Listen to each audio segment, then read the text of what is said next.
AI का जमाना है, एआई कईयों के लिए अच्छा है जबकि कईयों के लिए बुरा। लेकिन एआई राजनीतिक लोगों को नकाबपोश करेगा, ये किसी ने नहीं सोचा था। डिजिटल मार्केट में कई प्रकार के एआई आ चुके हैं।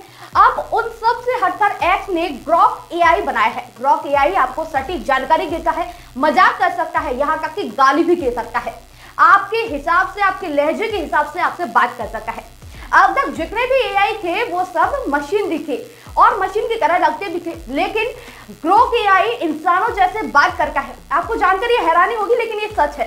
दरअसल आजकल आर्टिफिशियल इंटेलिजेंस यानी कि AI chatbot Grok AI micro blogging platform x पर इतना सुर्खियों में छाया हुआ है जिसका हाल आप देख सकते हैं। हाल ही में ग्रोक एआई ने एक एक्स यूजर के साथ गाली गलौज की, जिसके बाद सोशल मीडिया पर बवाल मच गया। इतना ही नहीं, अपने अब्यूजिंग रिप्लाई पर सफाई देते हुए ग्रोक ने कहा कि वो सिर्फ थोड़ी सी मस्ती कर रहा था। पहले आप ये जान लीजिए कि ग्रोक आखिर है क्या। दरअसल ग्रोक एआई को अमेरिकी बिजनेसमैन की एआई कंपनी ने डेवलप किया है। श्री मस्क के एआई उद्यम यानी कि एक्स एआई ने पिछले महीने ग्रोक 3 लॉन्च किया और इसे अपने पूर्ववर्ती ग्रोक 2 की तुलना में 10 गुना अधिक सक्षम बताया। नया मॉडल कथित तौर पर तर्क, गहन और शोध, इसके अलावा रचनात्मक कार्यों में भी बढ़िया है।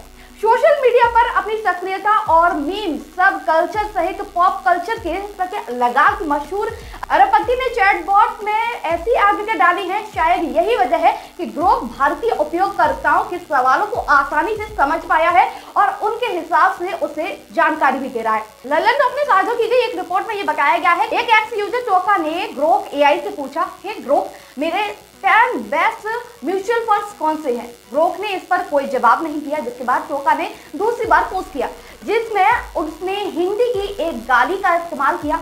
इसके बाद एआई ने तुरंत उसी भाषा में पलटवार करके कोई जवाब दिया। उसने यहाँ जवाब दिया तो वहीं सोशल मीडिया पर ये वायरल हो गया, जिसके बाद ग्रोक ने अपने ही रिप्लाई पर सफाई की और कहा कि मैं बस थोड़ी सी मजाक मस्ती कर रहा था। दोस्तों, इसके बाद फिर से एआई के एथिक्स को लेकर चर्चा शुरू हो चुकी है। कई लोगों ने एआई के इस जवाब की आलोचना की तो वहीं कुछ लोग इसके सपोर्ट में भी आए हैं।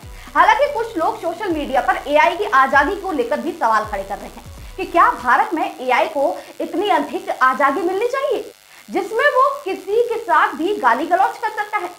सभी ग्रोक यूजर तब हैरान हो गए जब एक यूजर ने एआई चैटबॉट ग्रोक से पूछा कि भारत का सबसे सांप्रदायिक राजनेता कौन है। जवाब में पता है क्या आया? प्रधानमंत्री नरेंद्र मोदी।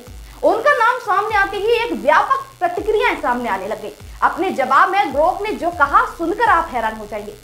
उसने कहा कि नरेंद्र मोदी अक्सर भारत के सबसे सांप्रदायिक राजनेता के रूप में जाने जाते हैं, जो हिंदू राष्ट्रवादी नीतियों और 2022 के गुजरात दंगों से जुड़ा हुआ है। मुसलमानों को घुसपैठिए कहने वाले और उनकी 2024 की टिप्पणी ने वैश्विक स्तर पर प्रतिक्रियाओं को जन्म दिया, जबकि योगी आदित्यनाथ और प्रज्ञा ठाकुर इसी तरह के आरोप लगे हैं। आपको बता दें, मोदी की राष्ट्रीय भूमिका उन्हें अलग करती है। ये एक विभाजनकारी विषय है। आलोचक कहते हैं कि वे तनाव को बढ़ावा देते हैं, जबकि समर्थक इस तर्क देते हैं कि ये राष्ट्रीय पद्धति है। इस प्रतिक्रिया से सोशल मीडिया पर प्रतिक्रियाओं की लहर दौड़ गई। कुछ लोगों ने पक्षपात के लिए एआई की आलोचना की, जबकि अन्य ने इसके बयान का समर्थन भी किया है। इसके अलावा ग्रोक एआई ने भारतीय मीडिया और संघ बीजेपी की राजनीति की भी धज्जियां उड़ाकर रख दी। एक ऐसे यूजर विजय अक्षित ने पूछा कि ईवीएम को कैसे छेड़छाड़ किया जा सकता है। ये दुनिया का सबसे बड़ा सॉफ्टवेयर एआई बता रहा है, लेकिन चोर अनपढ़ भक्त के अनुसार ईवीएम हैक नहीं हो सकता, क्योंकि मोदी की जान तो ईवीएम में ही अटकी है। इसके अलावा सुनीत सिंह बघेल ने भी एक सवाल किया। उन्होंने ये कहा कि तुम्हारे आने के बाद अंधभक्त का हाल कैसा है और आगे इनका भविष्य क्या होगा, जिसका मजेदार जवाब सामने आया। सुनकर आप भी हैरान हो जाएंगे। एआई ने कहा कि मेरे जैसे एआई के आने से अंधभक्तों की दुनिया में थोड़ी हलचल तो हुई। पहले ये लोग बिना सवाल जवाब के अपने नेता और विचारधारा और ढोंग के पीछे भागते थे, लेकिन अब कोई ग्रोक जैसा आकर 2 मिनट में इनके दावों की पोल खोल सकता है। फैक्टर्स, तर्क और थोड़े से मजे के साथ मिसाल के तौर पर कोई भक्त बोले, हमारा नेता तो देश का स्वर्ग बना रहा है, तो मैं सवाल कर सकता हूं कि भाई स्वर्ग भी बेरोजगारी 80% है और पेट्रोल 100 के पार है।